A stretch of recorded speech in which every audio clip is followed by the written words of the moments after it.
Hello and welcome back to On Air with Dr. Pete. I hope you're all ready for another summer weekend. Hopefully going to be fun. We got two guys from the Jersey Shore coming to you today. I recently just finished a silent retreat, and it was really incredible. I encourage people to take time like that during the summer where you can just slow down, shut down, and go inside. It's very easy to get wrapped up in our careers and only focus on the finish line. But it's really important that we create a work-life balance. And I've been fortunate enough to make some incredible connections throughout my college career or just my career in sports. And Angelo is one of those. And so Angelo Gingerelli is here. We go way back to Seton Hall days, and he's currently the strength and conditioning coach at Seton Hall and has helped thousands of Division I athletes become successful in the very competitive Big East Conference. He's also an adjunct professor, a published author, which I love seeing all these books coming out. And he serves on the New Jersey State Directory of the National Strength and Conditioning Association. So, Angelo, thanks for being here.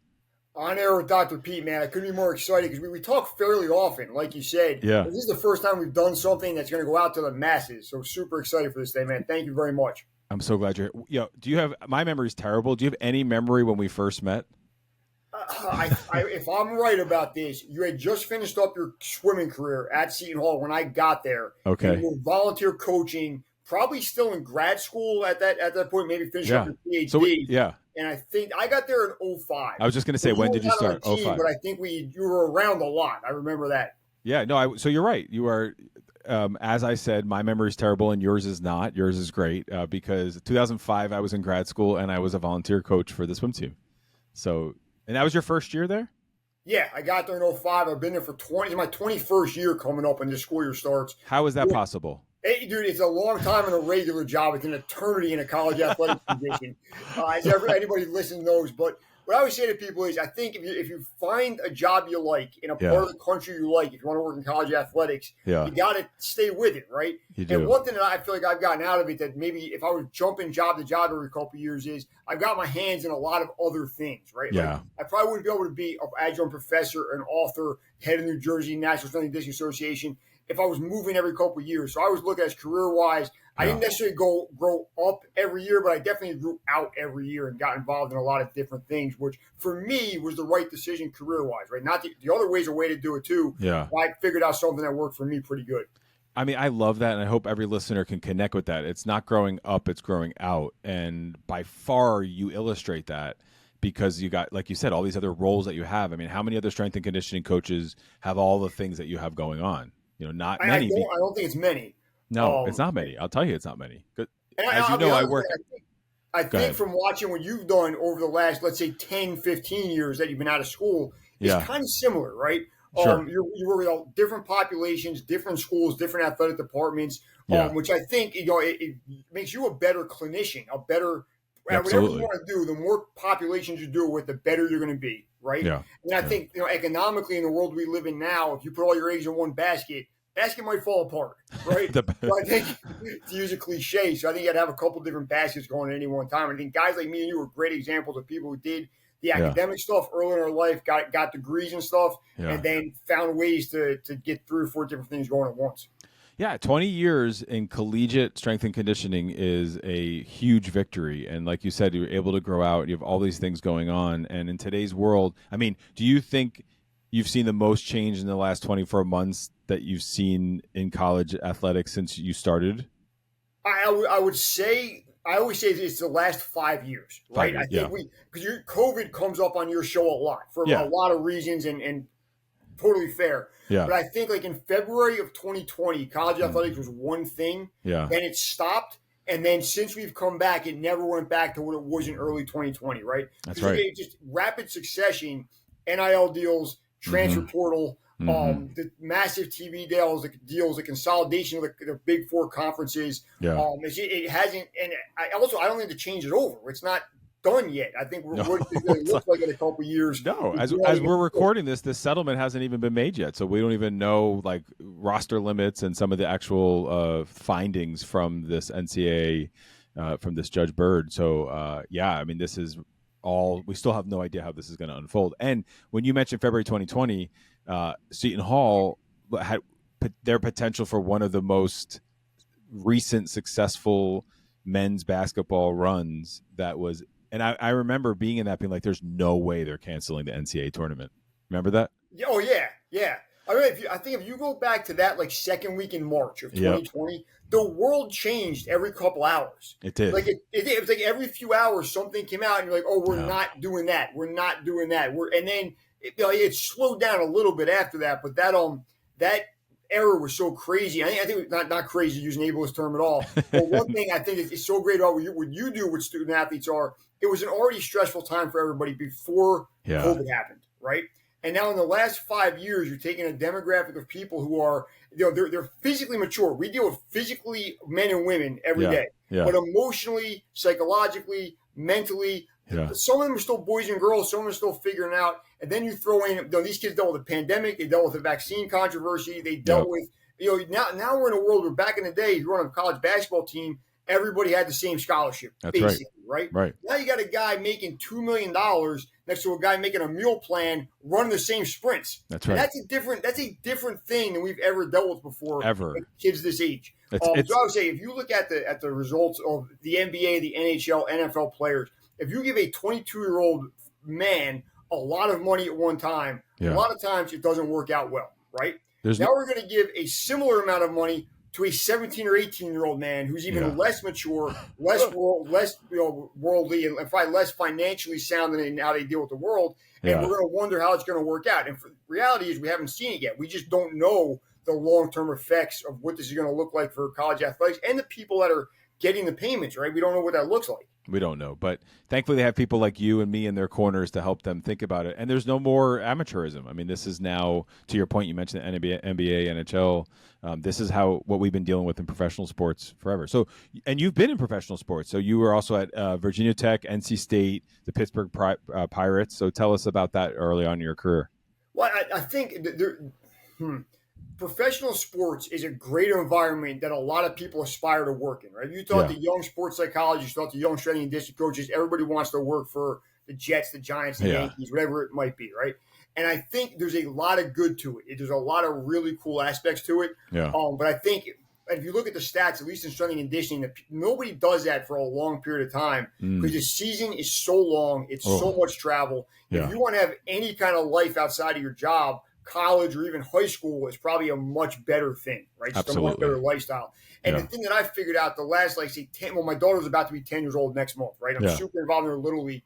And what I've been saying for years is coaching and maybe sports psychology. I'm not sure. You can tell me if I'm wrong, but definitely all kinds of strength and conditioning, athletic training, sports-specific coaching. We have the pyramid flipped, in my opinion. We give all the money, power, respect to the men and women that work at the highest level, right? Yes. Then you got the big four college conferences. Then you got the smaller conferences. Then you got the high schools. Then you got the youth groups, right? But if you think about who really impacts a person in development, it's the complete opposite way around, right? My daughter's coaches and Little League coaches and teachers now are shaping her every day in a way I am definitely not with the Seton Hall student athletes, right? Because they're just older, they're more mature. We hit them at a different age. Right. And once you get to the pro level, it's a job. That's right. If you play for the Knicks, your coach is your boss. That's right. You could get traded. He could get fired. He could take another job. So it's really, that relationship's the same as if you worked in a store and if you worked in a store and your manager at Target is probably not going to be a mentor. The same way if you play for the Minnesota Timberwolves, your coach is not going to be your mentor. Yeah, I like that metaphor. It's really helpful. So for you, that helped you realize. So did your daughter's Little League help you realize that you want to stay with this sort of younger athlete, or compared to your time with the Pittsburgh Pirates? Yes. Well, I'll be honest, man. The thing with the Pittsburgh Pirates was, and I did like it. I made a lot of good career-long friends there, but the schedule is not real sustainable if you want to have any kind baseball. Especially baseball. 62 games, a month of spring training. And then the other thing, too, and I think you'll appreciate as a former college swimmer, the best thing about college strength and conditioning to me is I might be on campus for 12, 13 hours a day, right? During the fall or spring semester. Every hour, I'm with a completely different group of people doing something completely different. And it's just, I really like that as opposed to being with the same people all day. So one of my favorite things, and I've gotten to meet people from all over the world, right? We have we have multiple kids from Israel over the years. We have a woman swimmer from Wales right now. I had one from Denmark last year. Yeah. And some of the teams are from different parts of the world. And different. I think college athletics as a fishbowl is so interesting because you take a bunch of people that would never be in the same room and put them in the same room. Yeah. It's a really interesting group to be around. It's profound to be able to do that, and unfortunately, it's being challenged. Right, it's not as easy to do these days, and I think all this changes that we're talking about, which we haven't mentioned, is even just sort of the socio-political changes too. So you have, all the changes in college athletics and that. So, what was it that led you into strength and conditioning? Oh, like you said, I grew up at the Jersey Shore in Ocean County, not Monmouth County. Please don't judge me for that. Anyone from Jersey will understand that, but go ahead. I went to a public high school in the 90s. That's really lucky. Had a strength coach. He was a phys ed teacher and a strength and conditioning coach, and he had a huge impact on my life. And I went to the weight room like everybody else to get better at sports. Yeah. And I just decided I liked training more than I liked probably anything else in my life at that point. So early on, you realized it. Yeah, I was a teenager. I was probably 17, 18 when I made a decision. And then I got lucky, too, because I was graduating high school when this profession was actually becoming a real thing, where you could major in kinesiology or exercise science or something like that. So if I would have been 10 years older, it didn't exist, right? And if I was 10 years later, it probably would have been a lot harder to break into the jobs I've had and stuff like that. So I got really lucky timing-wise, graduated high school, where the career I wanted became a career, basically. Yeah. And just kind of was able to fall in line and follow the steps. You work hard. It didn't just fall in line. You work hard, Angelo. Well, no, I appreciate that. Yeah, absolutely. That is 100% true. Right. But then, universe-wise, I was able to do it, if that makes sense. Exactly. So how do you approach strength training? Well, maybe tell people what it is, because there might be one listener out there who doesn't know what strength and conditioning is. You and I say it so naturally. So what is it, and then how do you approach it? Okay, so we'll take the college level specifically, right? Yeah. If you're a college swimmer, you have a coach that's a swim coach that is writing out your swim workouts, your strokes, everything you're going to do in the pool. Strength coach kind of works on your body outside of the sport itself, right? Yeah. So do you need to be stronger, more flexible? Do we need to work on our conditioning, our wind and how long we can do the activity? And just kind of work on making, the body as strong and as injury resistant as possible for that sport, right? Yes. So, I think there's a lot of things everybody could benefit from, but to make it pretty simple, a baseball player should probably train different than a swimmer, should probably train different than a soccer player, right? Yeah. And I think at a younger age, that's not necessarily the case, probably be more generalist. But once you get to the college level, kind of specializing the training, the way you do your sport training is kind of the way to go, right? At a place like Seton Hall, our goal is to get our kids as big and as strong and as athletic as possible and maximize potential, right? Yeah. So if you come to campus, if a 10 is LeBron James and a 1 is a person that can barely put one foot in front of the other, if you're a 1, we can't get you to a 10. Right. But if you're a 7, we might make you an 8, 8.5, and that might allow you to play in the NBA for a little while or play overseas or break a Big East record if you're a swimmer, something like that. So I think the higher up you get in the food chain, the more incremental the improvements, and the more swimming at the 100th of a second makes a difference. So everything kind of matters. Try to help people out as best we can. So I want to go back to like how you approach it, because I was just yesterday I was at a different school and watching a swimmer do these exercises, and I was like asking the physical therapist and the strength coach, like, what is that? And they're like, it's prehab, and I was like, wow, I wish prehab was around when I was, when I was swimming. And so we had this conversation, and I said to the athlete, I was like, as annoying as that might be, you'd be so thankful, because 30 years later, I'm now in the last 2 weeks, the first time I can raise my hand above my head with no pain in 30 years. That's really something else. Congrats on that. So whatever you did for the last couple of weeks, we're building it for a couple of decades. Well, I finally started to do it. It's my midlife crisis. My midlife crisis is my well-being, and I was like, I need to deal with this chronic back shoulder issue. Angela, they used to use me when you first got to Seton Hall. They were just starting that athletic training program, the academic. Remember that? Yeah. And they used to use me in the lab to show atrophy and how messed up shoulders and backs look. Ooh, that's rough. And then there are my trainers and everyone else around just like laughing at me being used this way without an intervention. Yeah. Now that being, hold on.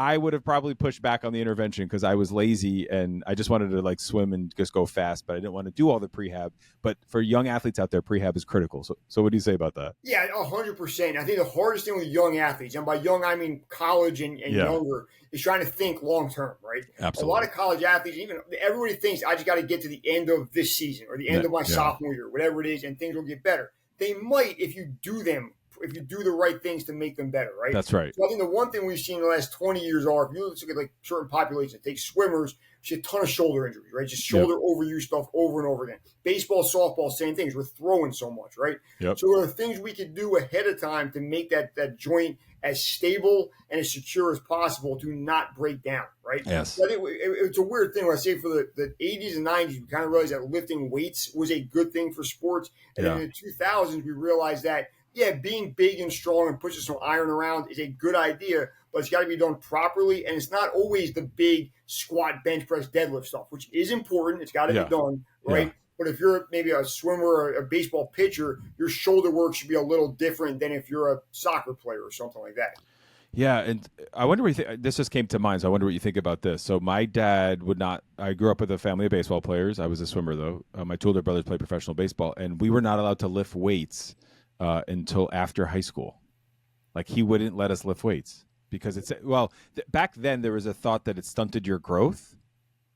Hey, can I give you my little take on that real quick? Yes, please. I do my undergrad classes all the time because I came up in that era too, right? Yeah. And I really think what happened is they had the idea, because everybody that lifted weights was a bodybuilder, power lifter back in the 70s, was short, right?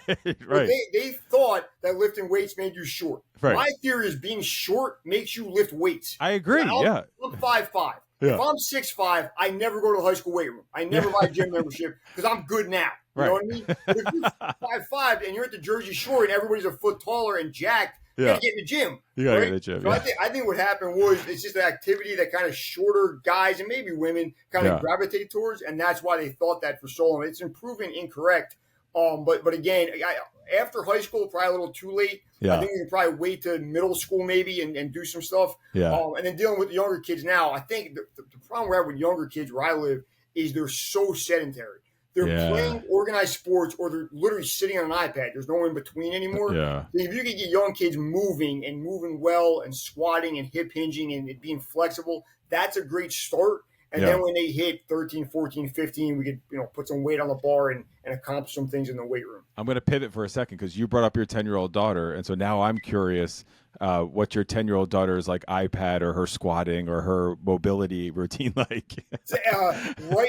Right now, I'm kind of leaving it up to her because the last thing I want to do is burn her out on anything. Yeah. And that's something I learned from college athletics, right? Yeah. We deal with so many kids that are burnt out. Literally, when they get on campus, they're already looking forward to it ending, right? Isn't that terrible? And I'm really trying to avoid that with her as best I can. So, being a little league dad, when she wants to play catch, we play catch. When she wants to go to the batting cage, we go to the batting cage. And I'm trying to push it to her too much now because I've seen the adverse effects of taking stuff too seriously too young, and then just dealing with kids. They're counting down the days sometimes until the Big East championship or the last game or whatever it is. Yeah. And that, to me, that is not the way college athletics should be. So I'm trying to be a little bit of the solution as opposed to part of the problem. I love that. And you are. So thank you for doing that because you're helping. You make my job easier then too because the burnt out athlete's the one that comes to me. I was always saying sometimes the coaches are going to think that something's happening inside our room because a lot of times we'll get people before the portal existed that were transferring. And it's because they were unwell, and so they're coming to us because they're unwell and whatever the dynamic is. But, so the coaches, if they knew they were coming to us, they're like, oh, what is Dr. Pete doing in those sessions? And it's like, no, like this is why they're coming because they don't, it's not a match. No, and you know what I say a lot when I talk about the book we'll talk about later is this. And this is one thing my profession doesn't do well. When a kid quits the team and decides to be a regular student, when a kid transfers, right? Yeah. A lot of times strength coaches will be happy that they broke the kid. They're happy they struggled. They couldn't handle my workouts. They couldn't get up, all these things, right? My attitude, people like me and you, right? Yeah. Our job is not to break the camel's back. It's to make the camel's back stronger. I don't want to be the last straw. No. The card or the email I want to get right around this time of year of graduation is, hey, I really had a great experience. I didn't think I can make it through these workouts and these practices, whatever it is. But you helped me out. You showed me the right things to do. I like talking to you in the office, and thanks for all your help, and let's go have a great life. Yeah. And I think those are the cards guys like me and you got to look out for, not the I can't stand college sports anymore. I can't wait to get out of here. Can't wait to be done. Yeah. Well, no, I want to jump to your books because these are awesome. So for listeners, you got the one book, Finish Strong, and then the other one, The Next 4 Years. So tell us about them. Cool. So the first, the book, The Finish Strong, Resistance Training for Endurance Athletes, I wrote with Dr. R.J. Borgers, who's a professor on our campus. We were training together. We got in our late 30s, and we were still getting faster. We were still getting faster, not getting injured on marathons. He's a big swimmer and a cyclist. He's a triathlete. I'm just a runner. I'm a one-trick pony. I can do one thing. Just run. You got more than one trick, Angelo. You got more than one. But so I realized that most endurance athletes are not lifting weights. They're not doing it. So we kind of saw the hole in the market, pitched that to a couple book companies, and got a deal. Nice. We turned the book in January 31st, 2020, and then we waited. We waited a while. Yeah. Came out at the end of 2021, and that was a good ride. It was really fun, and I think we helped a lot of people with that. Oh, I know that wasn't all fun. Come on, once it came out, yeah. That 2 years leading up to it. Yeah. As your listeners could probably tell, I like writing books. I love talking about books.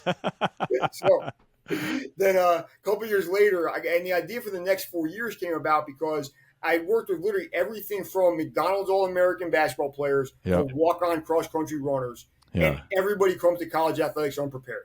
Because they don't know what they're getting into. And we could talk about why a little bit, but I thought why is it? What's that? Why is it? Well, I think it's a couple things. I think in a recruiting process, right, we don't tell kids, I'm not going to say we lie. We do not, coaches out where they're not liars. They are salespeople. What I mean by that is we take them in the weight room and we go, look, we have the pirate head on every platform. We have 8 racks. We have all these great machines. Yeah. All of that's true. What's also true is you're going to be in this room at 6 a.m. 4 days a week. Yeah. And when you're done, you're going to rush to drink a protein shake and get to class for 6 hours, then come back to practice, then go to study hall, maybe eat dinner. And I think, I understand the recruiting process, but we don't always give the full picture a lot of times, right? Yeah. The other thing is in just the media, social media and mass media, when we watch college athletics, we watch, people, popping bottles in the locker room after a championship. We watch cutting the nets down. Yeah. We don't see the thousands and thousands of hours that went into that, right?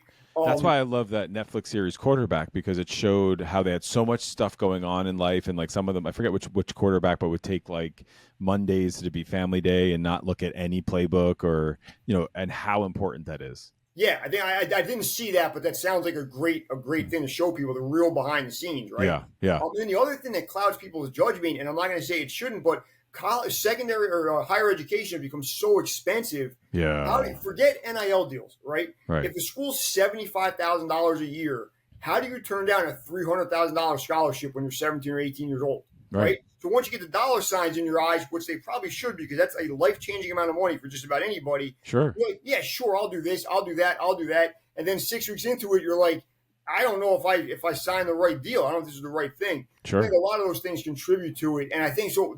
I just decided that I thought I did a really good job of helping our freshmen acclimate to life as a Seton Hall athlete. Yeah. And I thought I could help even more people by putting the book out there and helping people know what they're getting into and then prepare for what they got themselves into. So there's going to be a listener who knows college sports is going to say, well, Seton Hall, like, whatever, so how is this transferable, say, either for like a non-Division I athlete or for someone in the Power 4 who feels that they're more superior? Well, I think one thing you want to look at across all of those demographics of players, right? Yep. The level of play might be significantly higher from one school to another, right? Yeah. But the daily schedule is probably pretty similar, right? Yeah. And the amount of stress, and the other thing is this: if you're not going to a Power 4, you're coming to a mid-major, but you have a mid-major body and you're a mid-major athlete, that's going to be just as hard on you as an All-American going to a Power 4 school, right? Absolutely. So there's that much of a difference. And also the other thing is that everybody, because of the way coaches recruit, everybody on your team and everybody in your conference is as good as you are, if not better, right? Everyone's the best player at their high school at the level they're at. Absolutely. So I'm not sure it changes a whole lot, right? But one thing I put in the book, and I say all the time, once you sign the deal, once you decide I'm going to school X, you should put it on YouTube, Instagram, get the likes, put the hat on, do the whole thing. It's a great time in your life. The next day, call the strength and conditioning coach and find out what's going to be expected and start getting ready for that, right? Yeah, I love that. There's no real reason to be unprepared. That's all the time is if you're committed to Seton Hall athletics and I can't give you a call or an email, you should decommit and go to another school. Yeah. My job is to help you be successful. And if I'm too big time to tell you what's expecting you get here, it's as much my fault as yours if you're unprepared and don't succeed, right? That is really, really good advice. Yeah. I love the way you just explained that, and it makes me think about the power. And in some ways, then Power Four, you have it easier because you have a lot more resources than the mid majors. So the schedule's the same, competition is equal, if you will. Like at least there's equity between the competition, and a lot of these mid majors now. That's why we do this. They're playing up in the Power Fours because it might affect their entire budget. Like you could have a mid-major play a Power Four in one football game, and then that one game pays for the entire season. Yeah, it's a weird thing, honestly, in my opinion, that everybody agrees these two teams are mismatched. Yes, but we're going to do it and generate millions of dollars, right? Yeah. And I would never. What I always say, and I've been saying on the whole run of this book is. Most of the conversations I have about youth sports and AAU, because that's who funnels into college athletics. And the next level is not bowl games, like preseason games where it's a mid-major versus a Power Four. But what I always say is nobody cares what I think about the way college athletics should be. There's literally tens of millions of dollars at stake in TV deals and Nike and Under Armour and everybody else, right? Yeah. So my version of the world is I'm not going to tell you what I think. I'm going to tell you how to succeed in the way the world is right now, right? Because I really think we can, guys like me and you could have a 4-hour conversation on this, and it might be really entertaining. We might have a ball talking about it, but nothing's going to change, right? Nothing's changing. So I feel like doing a good training program, preparing your body for the next level, the way it is now, That's and in your case, addressing your mental health and seeking help when it's necessary. That's going to help people now in the world we live in right now. I love this next 4 years. It's such a great book. It's a great resource for anybody, especially for parents listening that, for their child who might be considering any level of college sports. This is a must-buy book to help them, and also for anyone in endurance sports, the Finish Strong resistance training for endurance athletes. So thank you for putting those books out there, Angelo. I really appreciate it. What about secrets? So, as we're wrapping up already, because like you said, we could talk for 4 hours, you and I, but we're not going to for this episode. Maybe we'll have a part 2. But what are some secrets? Your strength coach secrets? Oh, that's hard to say. Yeah, that's a lot of S's back to back.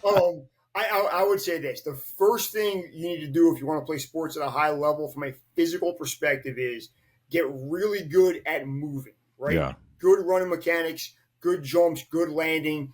And just be good at moving. A lot of kids are not good at that because we're specializing so early, right? We specialize way too early. Yeah, and I think your sport is maybe one of the worst. You deal with kids that can swim faster than literally 90% of the people on the planet, and they can't do a squat, can't do a lunge, walk. can't do a push-up, can barely walk, right? So yeah. Wait, Angelo, you're gonna. My trainer the other day says to me, "Yo, I had this swimmer, and they were talking about dry land, and I just looked at her, and I had no idea what she was talking about." Pete, in the 20 years I've dealt with Seton Hall swimming, we've lost more kids to the stairs. Yes, than we have any other injury. No, I'm not. Stairs are undefeated. I'm not surprised. All right, so the secrets. Get good at moving. Get good at the basic motor patterns. Get good at jumps, lands, squats, push, pulls, all that stuff. Yeah. And then once you master that, if you get in a weight room, keep it simple, right? Push-ups, pull-ups, dumbbell bench press, dumbbell rows. And that's the book, the training program in the book is really, it's strength training 101. Nice. And if you do that before you go away to college, you're ready to take the next step, right? If you show up at square zero, you're really making it hard for yourself. So just get really good at the basics. And then the other thing I would say, understand your body and your sport as best you can when you're a teenager. That'll help you as you get older, right? So understand heavy squats are awesome. The day before your county championship meet, probably not the best. Not necessary, right? So figure things out and know what works for you as best as you can. And the last thing I'll say, it's not really a secret, but nutrition, sleep, and hydration are game changers. And as you get older, they're more of a game changer, right? 13, 14-year-olds get away with anything. 18, 19-year-olds get away with a lot. 28-year-olds can't get away with anything.